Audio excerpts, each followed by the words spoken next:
네, 김종대 레이더 시작하겠습니다. 어서 오십시오. 안녕하세요. 이거는 참 우리가 잊지 않고 계속 지켜봐야 되는 문제인데 최수근 해병 사망 사건, 이게 사망 사건이 옳아요, 순직 사건이 옳아요? 그러니까 순직 사건이 맞죠. 맞는데 이제 순직이지만은 범죄 혐의가 있는 순직 사건이거든요. 예, 그러니까 과실치사 이렇게 혐의가 있는 사망 사건이에요. 그렇죠. 그런 면에서 뭐 일상적으로 있는 군부대가 출동하다 교통사고가 났다. 또는 지뢰 제거를 하다가 폭발을 했다. 이런 순직과는 다르죠. 이건 인위적 과실 내지는 범죄 혐의가 있는 거니까. 일단 최수근 해병의 사망은 순직은 이제 확실한 거고, 나라를 예. 위해서 군에서 이렇게 이제 하다가 세상을 떠났으니까. 근데 일단 사건으로 우리가 좀 객관적으로 들여다보기 위해서 이제 사망 사건 이렇게 표현을 쓰는데, 몇몇 분들이 왜 순직한 우리 최수근 해병을 자꾸 사망이라고 하느냐 이렇게 의견을 주신 분들이 많아서. 잠깐 말씀드리자면은 이게 법적 용어입니다. 그래서 군 사망 사건 중에 범죄 혐의가 있는 경우에는 민간 경찰에 이첩한다. 법조문에 이렇게 나와 있어요. 그러니까 여기서 사망 사건이라고 해서 다 민간 경찰로 가는 게 아니에요. 범죄 혐의가 있는 경우에요. 그래서 이렇게 딱 법에 표기가 되다 보니까 최수근 상병 사망 사건에 대한 주요 혐의자를 경찰에 이첩했다. 그러니까 언론에서 그렇게 받아 쓴 거거든요. 아무튼 우리가 이 부분은 하여지 잊지 않고 계속 짚어보려고 합니다. 그런데 네. 그동안에 이제 우리가 좀 관심을 두었던 부분은 박정훈 대령이 일단 이첩을 하면서 포함됐던 사단장이라든지 이런 부분을 이제 대통령실에서 무언가가 있어서 국방부 장관을 통해서 다시 하도록 그렇게 됐을 거라는 의혹이 지금 계속 제기되고 있지 않습니까? 네. 이 과정에서 해병대 사령관은 과연 어떤 역할을 했는가? 그리고 해병대 사령관은 이것을 어떻게 보고 있는가가 매우 중요한 변수인데 김계환이죠, 해병대 사령관. 네. 어떤 사람이에요?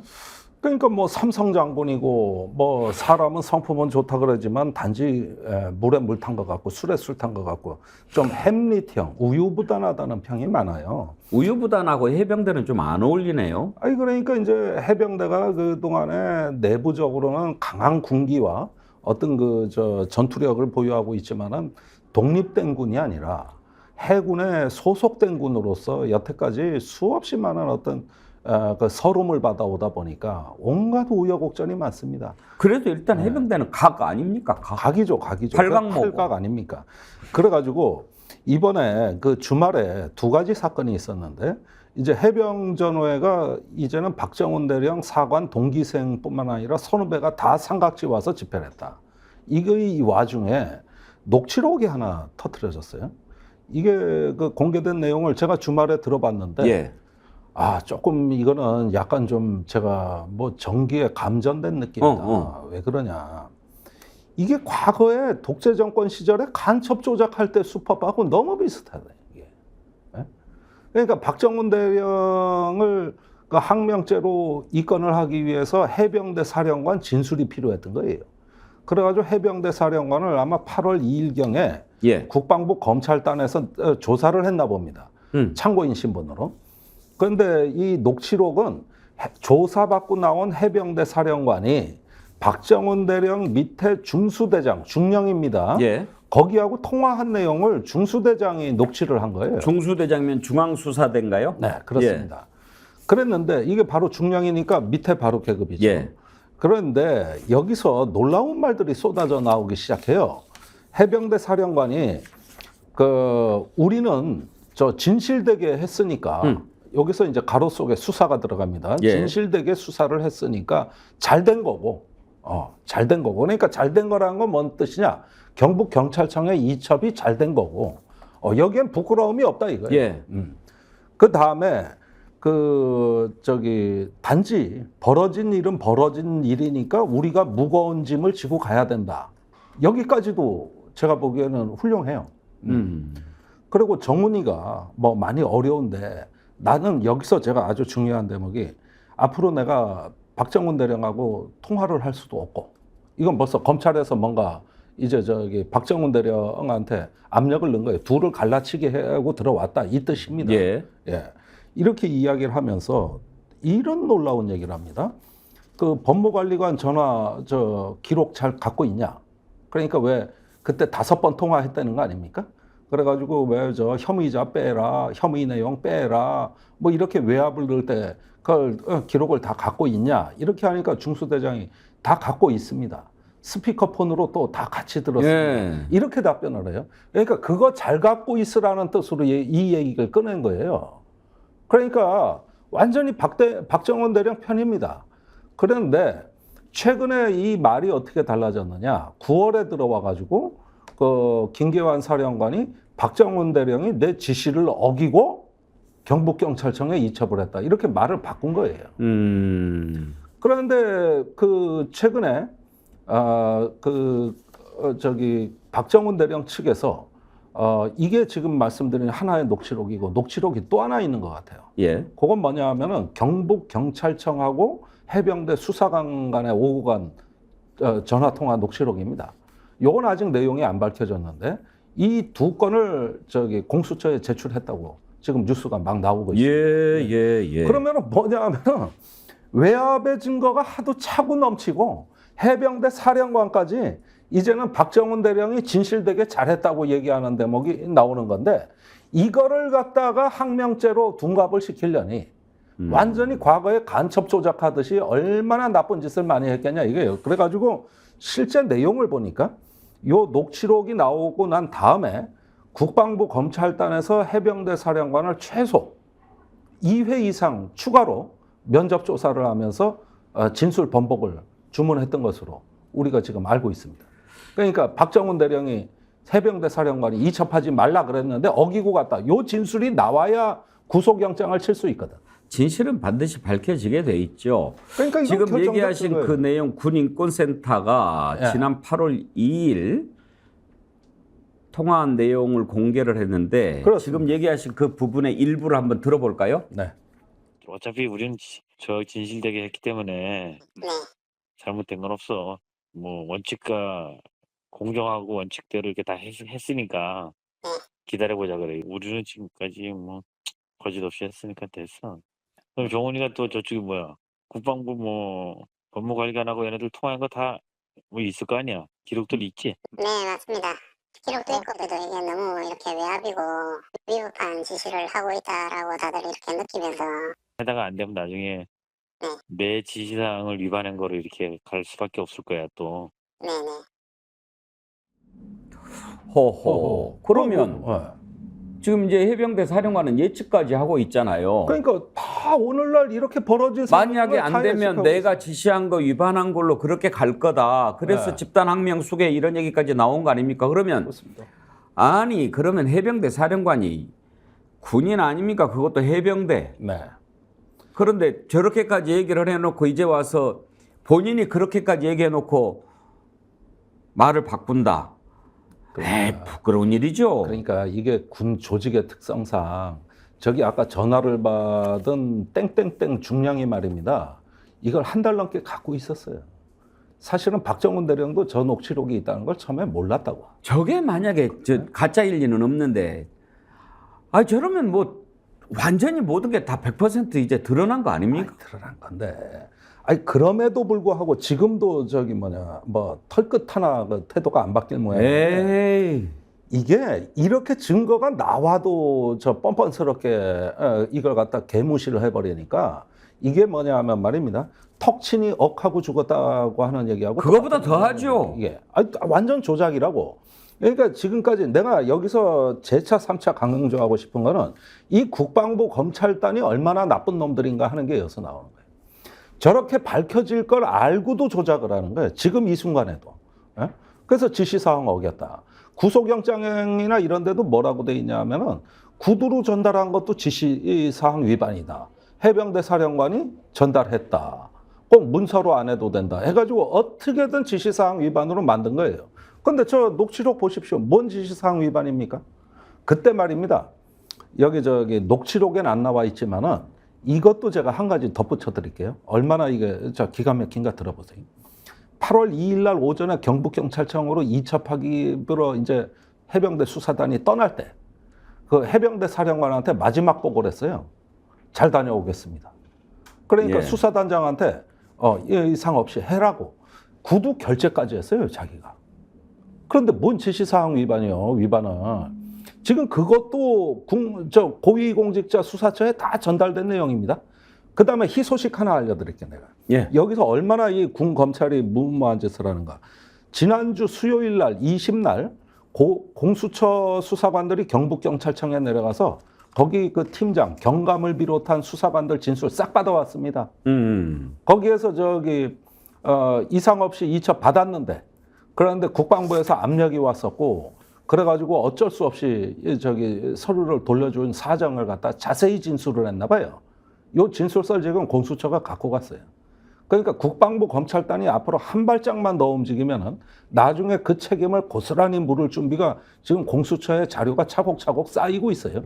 거기다가 녹취록 나왔어요. 아니 이게 지금까지 이렇게 보면은 벌건대 낮에 해를 달이라고 우기고 달을 해라고 우기고 뻔한 조작이 들어갔다 이 얘기인데, 그것도 정광석화처럼 그 해병대 사령관을 최소 3번 이상 들들 볶은 것 같아요.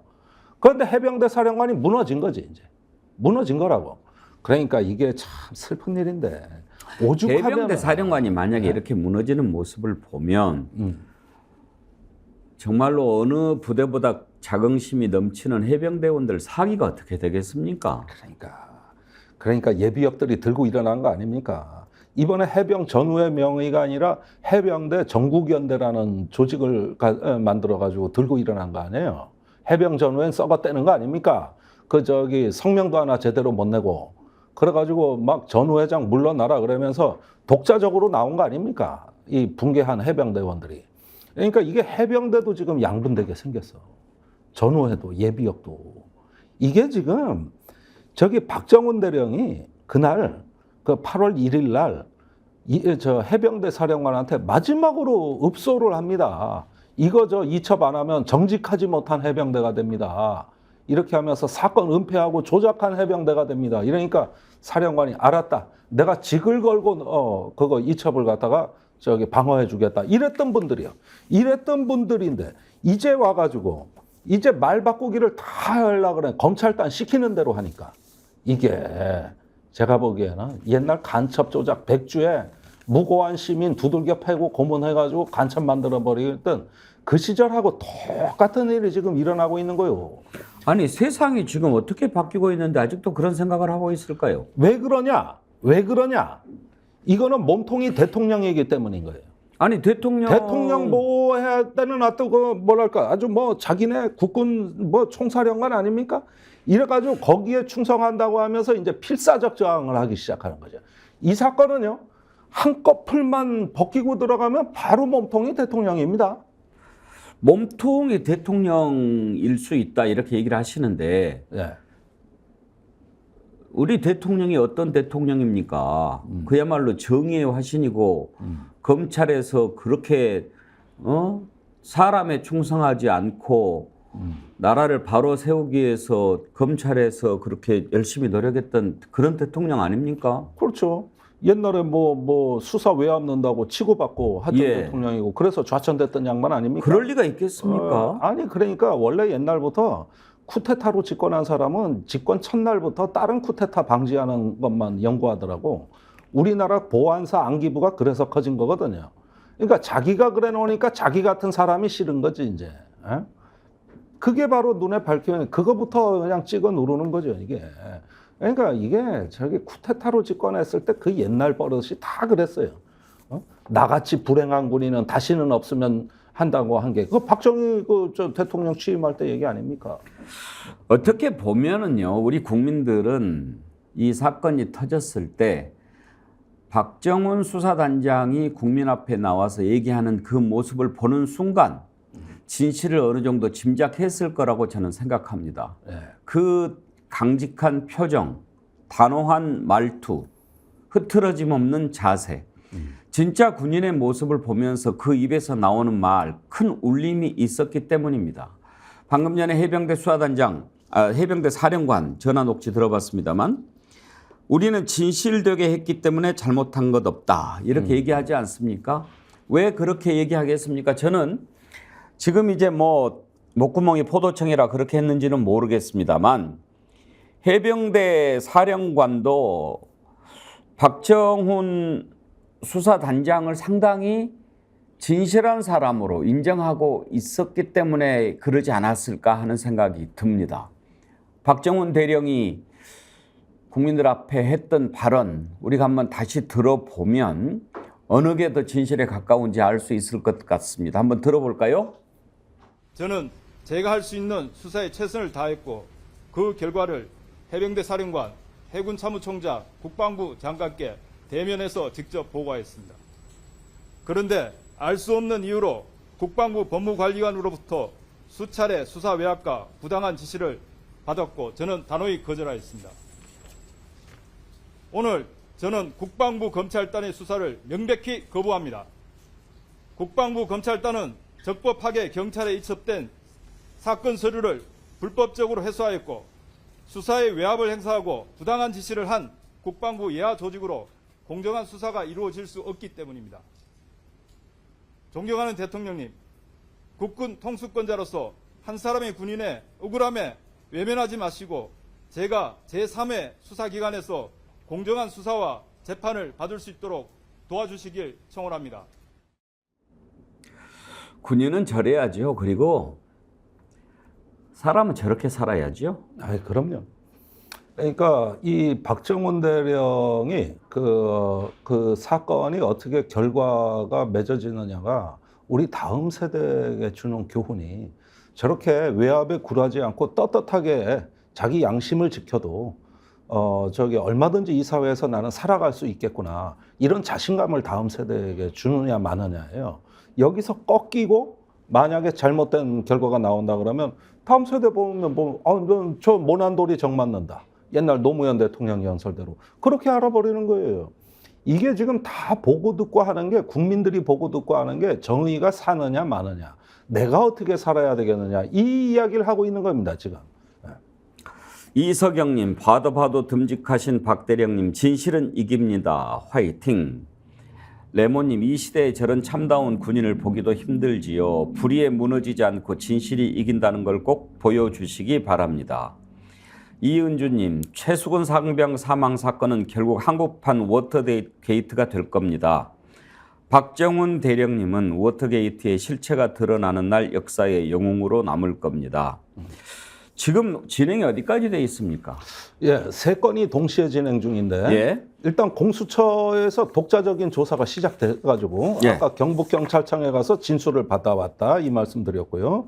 또 한 가지는 수원지법에서 박정훈 대령 보직해임 무효 소송이 진행 중에 있습니다. 여기에 현재 11만 명이 탄원서를 낸 걸로 돼 있습니다. 그래서 군인권센터에 들어가면 그 탄원 절차가 나와 있거든요. 예. 거기에서 탄원들을 누구나 하실 수 있어요. 그래서 그게 진행 중인데 그 수원지법의 심리를 앞두고 이 녹취록이 공개된 거예요. 그 다음에 3번째가 국방부 검찰단의 수사가 진행 중에 있습니다. 그런데 아시다시피 구속영장이 기각돼서 불구속으로 진행되고 있죠. 그래서 지금 박 대령이 수차례 벌써 진술서와 대면 진술을 한 상태입니다. 예. 국회가 특검을 민주당이 하기로 했는데 지금 뭐 이 정신이 없어가지고 패스트 트랙에도 못 태웠어요. 그러니까 최강욱 의원도 의원직을 상실했고 이 TF를 만들었는데 우선 하나의 전력 손실이 있었고요. 그다음에 민주당 상황이 지금 개판 아닙니까? 솔직히 말해가지고 이렇게 된 오니까 지금 이걸 할 수가 있겠냐 여러 가지 우려가 있는 상황이죠. 예, 누르면 누를수록 더 삐집고 나오는 것이 진실입니다. 그렇죠? 그게 진실이죠. 진실은 송곳과 같다. 그런 얘기를 다시 한번 떠올리게 됩니다. 앞으로도 상황을 쭉 우리가 지켜보면서 정의롭게 싸우는 사람들 외롭지 않게 그렇게 하도록 하겠습니다. 윤석열 대통령이 유엔 총회 마치고 돌아왔는데 기네스북은 성공했나요? 신청하겠죠. 예. 거기에다 하나 덧붙여 얼마 전에 아세안에 다녀온 것까지 해서 60개국을 정상회담했다는 거예요. 엄청나죠. 전 세계가 한 190개 국가 되거든요. 나중에 빠진 나라에서 항의 안 올까요? 글쎄 말입니다. 그러니까 그런데 대부분 보니까 이제 그 G7이나 G20 국가가 아닌 그 요즘 유행어로 글로벌 사우스 개발도상국의 모든 어떤 행보가 집중이 돼 있고 이번에 유엔 연설도 주로 거의 내용의 한 80%가 개발도상국을 향한 뭐 일종의 어떤 공약 발표에 비슷한 연설이 돼버렸어요. 이번에는 자유 얘기를 안 했습니까? 거의 안 했어요. 왜요? 단지 북한 러시아 정상회담 그거 비판하면서 이제 거기에서 뭐 어떤 독재 국가 뭐 유엔 안보리 상임이사국 이런 얘기 좀 했지 거의 자유 얘기가 안 나왔어요. 왜 그러냐? 개발도상국 상대로는 그게 인기 없는 주제거든. 자유라는 게. 근데 이번에는 글로벌 사우스 이 오로지 개발도상국 상대한 건데 이거는 당연히 그 부산 엑스포 표박 관리 일종의 공약 발표회라고 보면 되는 거고 세 가지가 주요 공약입니다. 네. 불평등을 해소하는 격차 해소를 하는 세 가지가 첫째 개발 격차, 두 번째가 기후 위기 격차, 예. 세 번째가 디지털 격차입니다. 요 세 가지에서 한국이 중추국가로서 지원하겠다, 개발도상국을 지원하겠다. 이게 이제 주된 공약이라 이거예요. 그런데 여기에서 그 개발 그 격차는 이게 뭐냐 하면은 블루닷 네트워크라고 BDN이라는 게 있어요. 그게 이제 중국의 1대1로에 대응해가지고 서방이 만드는 인프라 구축, 일종의 어떤 재개발 조합 같은 걸 만들었거든요. 그래가지고 개발 역량을 이제 전 세계에 확산한다. 이것도 중국 대응한 거죠. 그 다음에 이제 기후위기 문제인데 이게 전 세계 녹색 산업으로 전환을 하는 문제인데 이게 개발도상국이 불만이 제일 많습니다. 2015년에 주요국이 합의한 게 뭐냐면 기후위기의 녹색 전환을 위해서 개발도상국에 1,000억 달러 기금을 조성해 지원하기로 했거든요. 근데 약속을 안 지켜 지금 300억 달러도 못 모았어요. 요 문제. 세 번째가 디지털인데 이게 제일 심각한데 중국이 중동 아프리카에 무섭게 진출했습니다. 화웨이가. 그래서 현재 중동 아프리카의 그 통신 기지국을 중국이 지어준 게 총 470만 개입니다. 그런데 미국이 지금 국내 기지국이 40만 개예요. 상대가 안 되죠. 그리고 화웨이 장비를 대신 밀어넣고 있는 이 부분인데 여기에 대해서 디지털 격차를 지원하고 뭐 디지털 개발을 어쩐다 또 뭐 우리 어떤 인터넷 정보를 수출하고 이런 이야기를 하는데 이것도 다분히 어떤 개발 경쟁에서 중국의 디지털 표준을 좀 견제하겠다는 의도로 또 보여지고 그래서 결국은 미국이 중국 견제하는 하위 그 경제 사회 아젠다들을 다 망라해서 개발도상국에 마케팅을 한 거다. 그러면서 이 개발도상국하고 양자 정상회담을 해서 부산 엑스포 표를 모으겠다. 이 발상이거든요. 근데 이게 상당히 심각해요. 우선 개발도상국이 다 삐져 있거든. 이런 예. 서방의 규칙에 대해 가지고 굉장히 지금 섭섭해합니다. 뭐 팬데믹 때 백신 갖고 거지 취급 받았다는 거 아니에요? 요즘 그 사람들 얘기가. 그래서 중국 러시아에 문을 열어주고 있잖아요. 그래서 사우디가 중국하고 정상회담하고 또 뭐 여러 가지 지금 보면은 남아프리카 공화국이 브릭스에도 가입하고 사우디도 가입하고 이렇게 세를 불려나가고 있는 거기 때문에 그런 면에서는 과연 이 외교가 통할까 이런 의문이 있는 것이죠. 예. 예. 혹시 외국 또 나갈 일정 있나요? 11월에 아페크 회의가 또 있습니다. 그러니까 예. 요즘 그 뭔가 좀 느낌이 이상하시죠? 요즘은 왜 이렇게 국제 회의가 많냐 예. 이런 건데 지금은 시대가 바뀌어가지고 미국의 전략이 과거에는 허브 앤 스포크 즉 바퀴살 외교라 그래서 바퀴축에서 이렇게 바퀴살로 연결이 돼 있잖아요.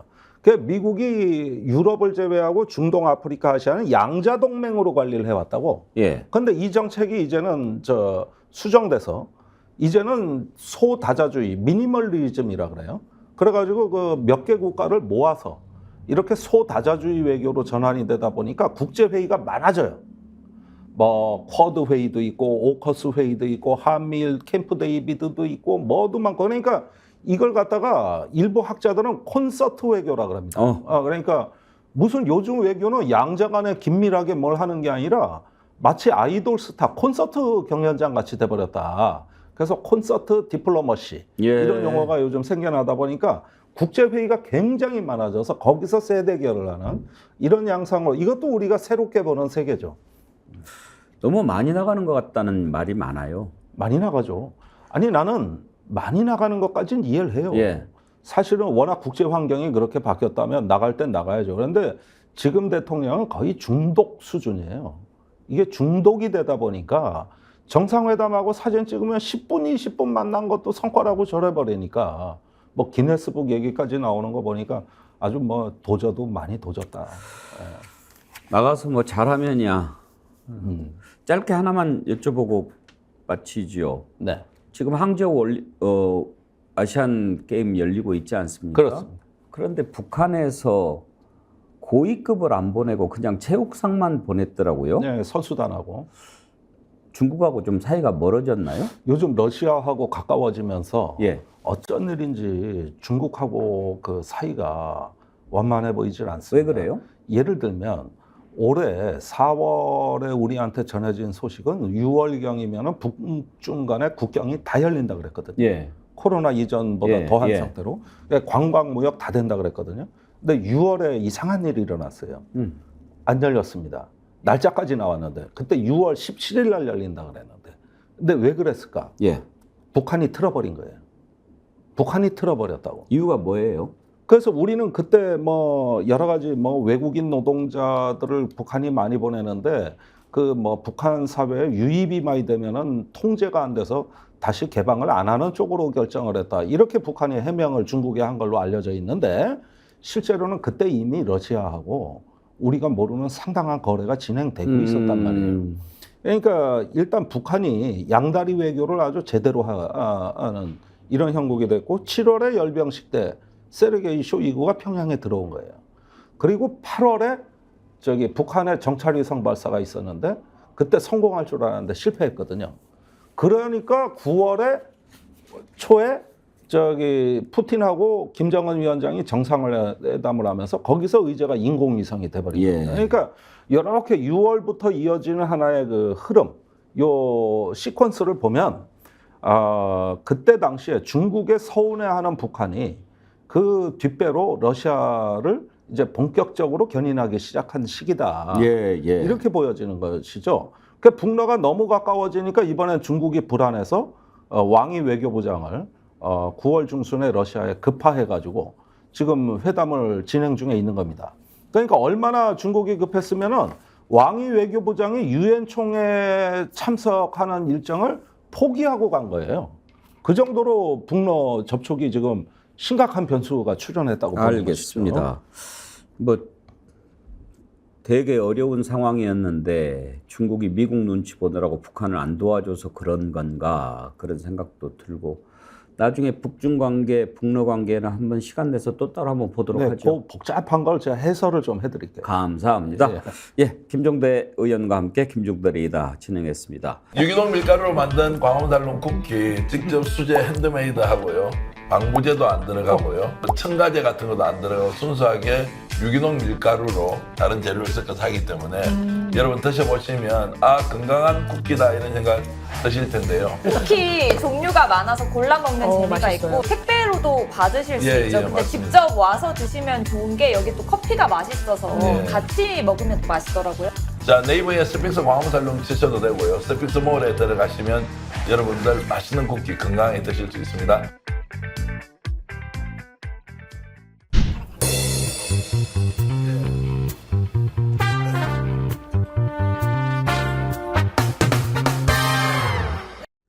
네, 김종대 의원님 나오셨습니다. 어서 안녕하세요. 오십시오. 어제 국군의 날 기념 행사 화면부터 먼저 한번 좀 볼까요? 네, 그러시죠. 예. 준비 안 됐나요? 보면은 이제 저런 장면을 우리가 옛날에는 봤어요. 예, 저 장면은 이제 그 성남공항에서 열린 기념식 장면이고요. 매년 국군의 날 행사에서 저런 장면은 나옵니다. 예, 이제 그 행사장에서의 사열 예. 이걸 하는 거기 때문에 뭐 평범한 장면이라고 볼 수 있고 이제 시가행진이 좀 시가 특이했죠. 행진이 특이했죠. 예, 그건 뭐 이명박 정부 때 이후로 처음이에요. 얼마 만이에요, 그러면? 그러니까 한 10몇 년 됐죠. 예, 그래가지고 아주 드문 일인데 이명박 정부가 그렇게 그리운가? 항상 뭐 그 정부를 떠올리게 되는데. 예. 근데 저 장면에서 이제 뭐 국군 사열은 그렇다 치고 저도 사실 시가행진에서 오랜만에 육해공군 그 신형무기나 그 늠름한 모습 볼 때 저도 가슴이 울렁거립니다. 예, 사실은. 예. 예, 그리고 또 우리 국군이 많이 성장했구나. 이런 면에서는 좀 뿌듯함을 느끼는데 어제 제가 특이한 장면을 한두 개만 꼽아드리면 예. 우선 저 성남공항에서 했던 국군의 날 축사에서 절대 하지 말아야 되는 반국가 세력 발언이 또 나왔습니다. 아. 그러니까 지금까지 정치적으로 반국가 세력 발언을 하는 거하고 국군 장병들의 이 창군 이래 이 지금까지 이어온 어떤 호국의 어떤 간성이 될 국군 장병들 앞에서 반국가 세력 얘기하는 건 괴가 달라요. 다르죠. 이건 국군은 국민의 군대입니다. 그러니까 국민의 군대는 국민의 정신과 국군의 정신은 다르지 않다는 뜻이에요.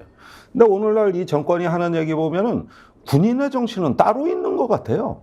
홍범도 장군에 대해서도 그렇고 5.16에 대해서도 그렇고 12.12도 그렇고 그래서 이걸 갖다 신직업주의라는 용어를 쓰는데 군인은 군인의 어떤 국가관이 따로 있다고 믿는 거거든요.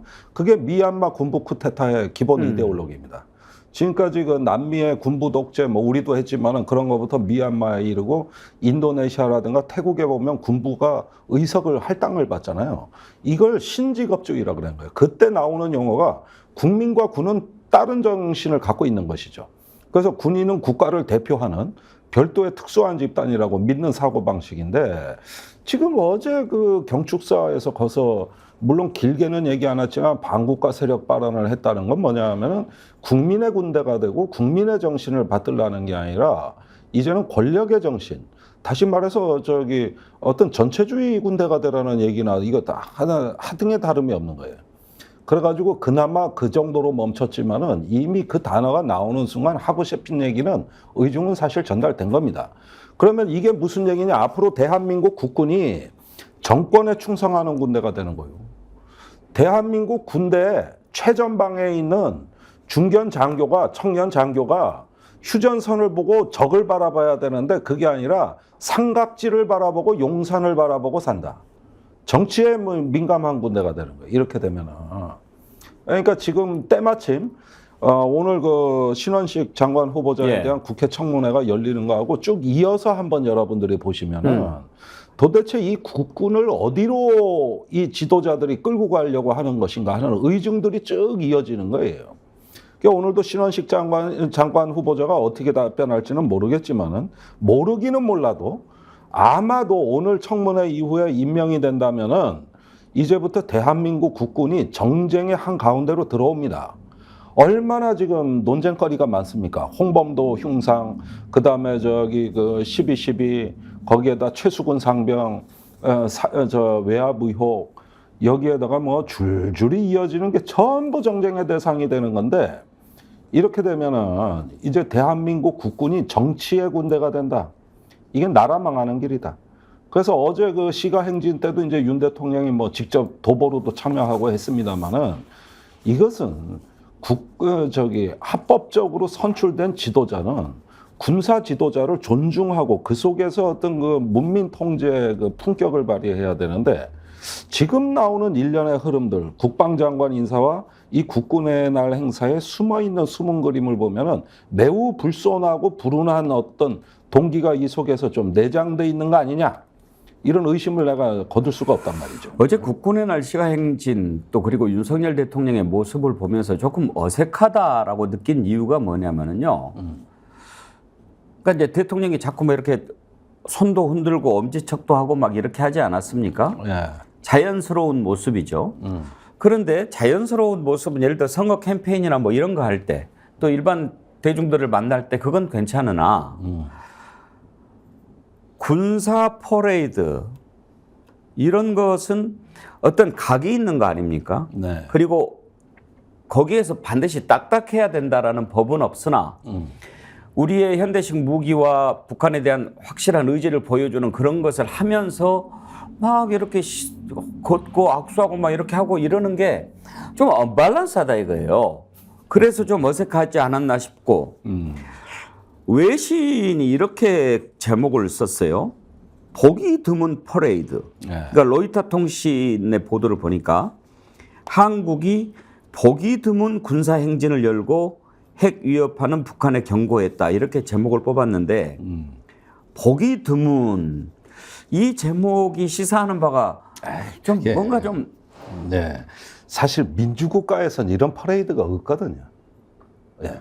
그리고 아까 뭐 각이 잡혀 있다 그러지만은 저기 그 주한미군도 어제 참여했는데 네. 오와 열이 하나도 안 맞아요. 아, 발도 안 맞고. 그러니까 민주국가는 이런 보여주기식 그 퍼레이드를 안 해요.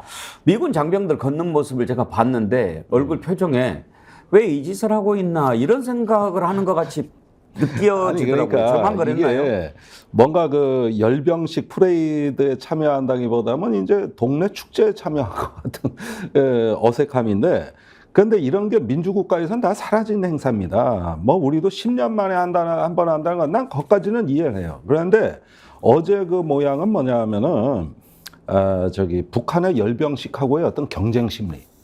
그러니까 어떤 그 군으로부터 충성을 한 몸에 받는 지도자라는 소영웅주의. 거기에다가 이제 북한에 대한 어떤 그 저기 일종의 과시. 이런 부분들이 이 행사의 어떤 주축이 된 하나의 배경을 이루고 있다는 것이죠. 외신에서 보면 신기하죠.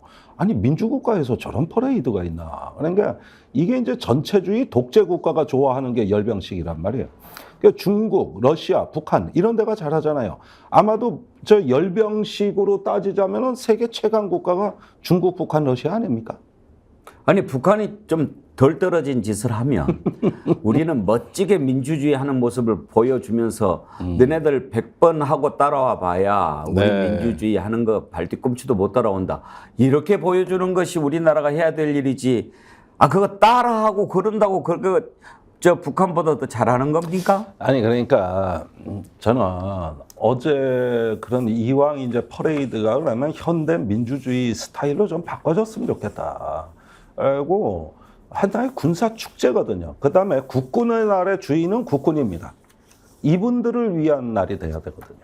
그래서 그런 점에서는 과거에도 문재인 정부 때도 이게 한번 검토가 됐었어요. 근데 안 하기로 결정한 게 국군이 주인이 되고 그날 존중받는 날이지 이렇게 그 희생하고 이 고된 어떤 그 행사 준비하는 그런 날 아니다. 이게 이제 조금 민주적 사고방식이고 지금은 뭐냐 하면은 어제는 하루 종일 군의 충성 맹세를 받은 거라고 성남에서 광화문에서 이렇게 하면서 그 자꾸 어떤 대통령 개인에게 포커스를 맞추는 이런 양상들은 또 조금 우리가 보기엔 현대 민주주의 스타일이 아니다. 거기에다가 또 사상 최초란 말이 나왔잖아요. 시가 행진에 대통령이 직접 참여했다. 이것도 또 사상 최초다. 별로 명예스럽지 않은 사상 최초라고 할 수 있겠습니다. 외신이 참 그 보기 드문 이렇게 이거는 말이죠. 제목을 뽑았는데 제가 얼굴이 화끈거리더라고요. 예. 외국에 이렇게 놀림거리 되고 그러는 것은 안 좋죠. 뭐 기네스북 올린다고 그러고 그게 뭡니까? 예, 그것도 올리지도 못했습니다. 또. 아 그랬어요? 예, 그 이제 와서 안 거예요. 정치적인 행사는 기네스북에 안 올려줘요. 이게 정치색이 있는 행사거든요. 그러니까 뭐하러 그 말을 해요? 근데 그때 농담도 아니고 진담이라 그랬다고. 아 진담으로 발표를 했다니까요. 예. 나 저 정신이 있는 데가 없는 데가 기네스북에 오를 정도로 이렇게 열심히 일한다 이게 아니고 기네스북에 올리겠다고 그렇게 이야기를 하길래 그러니까 아 도대체 저자들이 정신이 제대로 박혀 있는 사람인가? 예. 자, 그러니까 기네스북이 어떤 성격인지 사실은 그거 올라갔으면 웃음거리 될 뻔했어요. 그랬는데 이번에 말입니다. 이걸 보면서 저번에 김건희 여사 그 왜 트위터의 실버 마크 사건 기억나시죠? 예. 그때도 용산에선 잘못한 거예요. 그때 그 실버 마크 김건희 여사 그게 오피니언 리더들이 대부분 갖고 있는 걸로 착각하고 외교부에 압력을 넣은 거란 말이죠. 그러니까 언론에는 안 났지만 샌프란시스코 공사까지 트위터에 찾아가가지고 그 압박을 넣어서 한 건데, 근데 알고 보니까 공직자들이 하는 거거든, 이 실버 마크는. 그러니까 이제 김건희 여사가 자기가 공직자가 아니거든, 사실은. 근데 질 바이든은 미국에서는 공직자거든요. 그래서 다른 여사가 오면 자동 승계가 돼요, 실버 마크가. 근데 개인 건 줄 착각한 거지. 그러니까 이게 전부 다 지금 나오는 장면들이 보면은 어떻게 보면은 하나의 그 대통령 부부를 위한 어떤 그 공직, 외교안보 이런 식의 어떤 그 사유화가 진행되는 어떤 대표적인 사례들입니다, 이게. 하여튼 대통령 놀이 뭐 이런 표현이 많이 나오는데 좀 아니 그러니까 저도 두들겨 패다가 이제 내 주먹이 아파. 하도 두들겨 패서. 그랬는데 이게 지금 어떤 효과를 초래하는 걸 우리가 잘 봐야 됩니다. 그러니까 우리 군대나 외교관들이 정치를 걱정하지 않으려고 자기 임무, 본연에 자기 본질에 집중할 수 있는 나라. 이게 바로 민주공화국입니다. 이게 바로 조화롭고 균형된 우리 공동체란 말이에요. 근데 이런 부분에서 자꾸 반칙이 들어오고 사유화가 되면은 이게 국가가 손자병법에도 군주가 군모에 개입하면 그 나라 망한다고 돼 있거든요. 그런데 이런 건 위임을 해야 될 자리에 자기가 그 속에 들어가 있다. 시가행진에 같이 나왔다. 이거는 지도자가 있어야 될 자리가 아닌 것이죠. 자기는 관리자고 균형자예요. 이러지 이 속에 시가행진하는데 앞에 서가지고 뭐 하시는 겁니까 지금? 다 이상하다고 생각하는데 본인만 이상하지 않다고 생각하면 본인이 이상한 거예요. 근데 아직도 몰라요. 이렇게 이상한 일 이제 그만했으면 좋겠고요. 네, 다음으로 그냥 보고 넘어가죠. 즐기십시오. 예, 그냥 뭐 저도 그래 비 오는데 우리 군인들 참 고생 많다 이런 생각하고 그냥 봤는데요. 예. 어제 저녁에 광화문에서 약속이 있었는데 광화문 약속은 취소했습니다. 아, 예, 그러시군요. 어제 길이 너무 많이 막혀가지고. 네. 신원식 국방부 장관 후보자 청문회가 지금 열리고 있는데요. 그렇습니다. 참 이런 사람을 국방부 장관 후보자로 지명을 한 대통령도 논란이 되는 발언이 한두 가지여야죠. 그동안 논란이 있었던 것 좀 모아봤는데 들어보시죠. 12.12하고 박정희 대통령이 돌아가시는 그 공백기에 뭐 서울에 보면 일어나고 그래서 저는 그때 당시 나라 구해야 되겠다 나왔다고 봐요. 나중에는 한국에 도움이 되는 그러니까 5.16 같은 게 정치법적으로는 구태타인데 우리가 농업화 사회에서 산업화 사회로 바뀌었기 때문에 사회 경제 철학적으로는 혁명이거든요. 1961년 5월 16일 여명 잠에서 깬 대한민국은 당신을 만났습니다. 그땐 누구도 박정희란 자그마한 군인이 5천년 민족사에 가장 위대한 성취를 가져다줄 초인이라는 것을 알아채지 못했습니다. 당신은 기적이란 꽃의 씨를 땅에 떨어뜨렸습니다. 그리고 18년 후 이 위대한 초인은 나타났을 때처럼 갑작스레 우리 곁을 떠났습니다. 우리가 잠든 사이 귀한 선물을 주고 간 산타클로스처럼 세상을 근사하게 바꿔놓고 말없이 떠나셨습니다. 5.16은 누가 뭐래도 문명사적 관점에서 위대한 혁명입니다. 5천년 농업 문명을 마감하고 산업화 시대를 연 한국판 산업혁명과 생산성 혁명이었기 때문입니다. 문재인이라는 악마를 탄생시킨 초대 악마인 노무현이라는 자가 대통령이 된 겁니다. 문재인이 멸망을 기다리고 벌써 6일 전에 유엔군이 인천 상륙작전 성공했기 때문에 문재인 모가지 따는 것은 시가 문제입니다. 이 깊은 날에 비도 오는데 기분 좋게 저랑 춤추면서 합시다. 자, 안 내려오면 붕짜자 붕짜, 안 내려오면 붕짜자 붕짜. 그러니까 역사의 가정을 들을 수는 없지만 그 당시 누가 이기더라도 준비가 안 돼 있는 대한제국한테는 재앙이었습니다. 그 다음에 조선을 선개한 대한제국이 무슨 인권이 있었습니까? 개인의 재산권이 있었습니까? 아니 예를 들어서 대한제국이 존속했다고 해서 일제보다 행복했다고 우리가 확신할 수 있습니까? 국민들이? 그러니까 이 말은 무슨 말이냐고 그러면 이제 우리를 점령한 걸 미워하는 거는 그동안 미워하고 다 했고 사과받고 돈 받았잖아요. 이제 잊어버리고 다시는 우리가 이런 꼴을 안 당하도록 국제 정세를 정확하게 읽고 지도층이 솔선수범하고 국민이 무지한 선동에 휘둘리지 않고 정말 냉철하게 북극 강병을 해야 된다는 그 교훈을 얻는 것이 지금 중요한 것이지 어떻게 아직 그 옛날 걸 매달려서 이렇게 비상식적인 행동을 하느냐 이 면에 대해서는 이제 국민이 깨어나야 합니다. 과연 누가 상식이고 누가 비상식인지 모르겠는데요. 이성진 님이 앞으로 이제 신병들은 붕짜자 붕짝으로 신고식 해야 될 것 같은데요. 그런 걸 주셨는데 비 오는 날 저렇게 춤추는 사람들은 정상이 좀 아닌 사람이 많죠. 글쎄요, 어제 뭐 광화문에서도 그러더만 이게 뭐 비하하고자 하는 용어는 아닙니다만은 제가 보기에는 어떤 이 당장 중지해야 될 구판이다.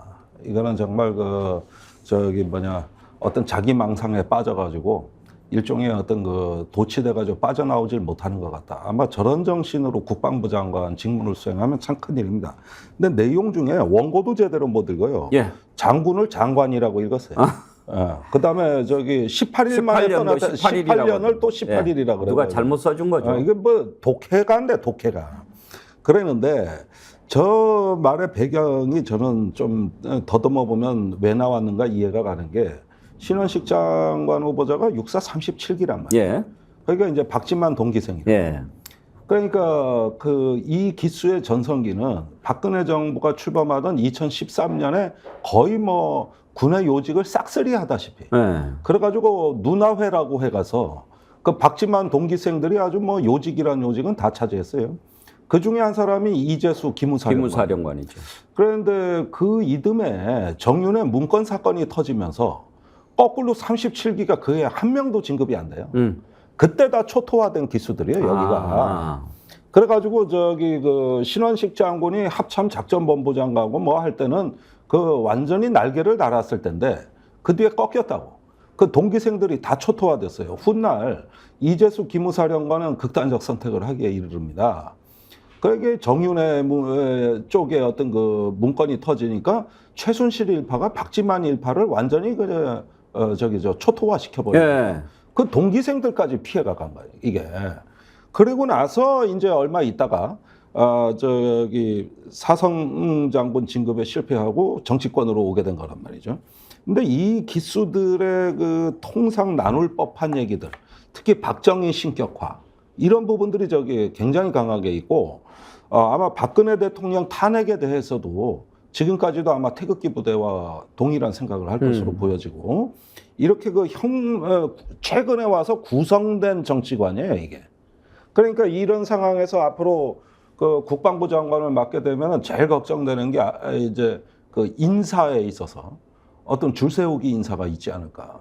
그다음에 군내 사상 검증이라든가 검열 이런 부분들, 또 지나친 대북 강경 발언 이러다 보면 국방부가 하루도 바람 잘 날이 없는 거예요. 하루도. 그다음에 역사 지우기 이게 이제 따라오는 것이죠. 그러다 보니까 군의 정치화 속도가 빨라질 거다. 이게 대한민국 안보에 있어서 북한 핵무기 못지않게 우리에게 커다란 불안 요인이라는 걸 제가 분명히 말씀드리는 거예요. 군이 정치화된 나라는 절대 민주공화정에 존립하지 못합니다. 이게 사달이 나면은 안 돼요. 뭐 군사 쿠데타가 난다 이런 얘기가 아니라 어떤 군인이 자기의 어떤 직무와 사명에 대해 가지고 자기의 어떤 인식이 옅어질 때 그 국가 안보에 큰 정신 전력에 있어 가지고 어떤 구멍이 뚫리는 겁니다. 이게 정치군인 양성소가 되는 거예요. 이게. 지금 인사청문회에서 일단 노무현 문재인 전 대통령 악마 뭐 이런 표현했던 거 있잖아요. 네. 그 부분에 대해서는 사과했다라는 기사가 떴는데 그럼 뭐 사과해야죠. 그리고 그런 얘기를 하는 사람은 기본적으로 인간이 문제가 있는 건데 그것보다도 이제 문제가 12.12나 5.16에 대한 인식 그리고 일제시대에 대한 인식 이런 생각을 갖고 있는 사람이 국방장관이 됐을 때 생기는 문제 이런 것들이 좀 걱정이 되는데 어떤 문제가 예상이 됩니까? 우선 말입니다. 난 언론에서 이걸 왜 얘기 안 하나 모르겠는데 지금 미국에선 본격적으로 시동이 걸린 게 있어요. 이 한반도의 모든 방위 체제를 다 바꾸려고 그래요. 그게 뭐냐 하면은 지금까지 주한미군하고 주일미군의 지휘 체계가 분리돼 있었어요. 이걸 합치겠다는 거거든요. 거기에서 매개체로 유엔 사령부를 지금 보고 있어요. 그 개편이 시작이 될 겁니다. 근데 유엔사 회원국 아닌 장교가 벌써 와서 근무를 하고 있어요. 독일이 유엔사 회원국이 아니잖아요. 독일군 장교가 와 있습니다, 지금 유엔사에. 이걸 국제기구화하겠다. 목표는 뭐냐?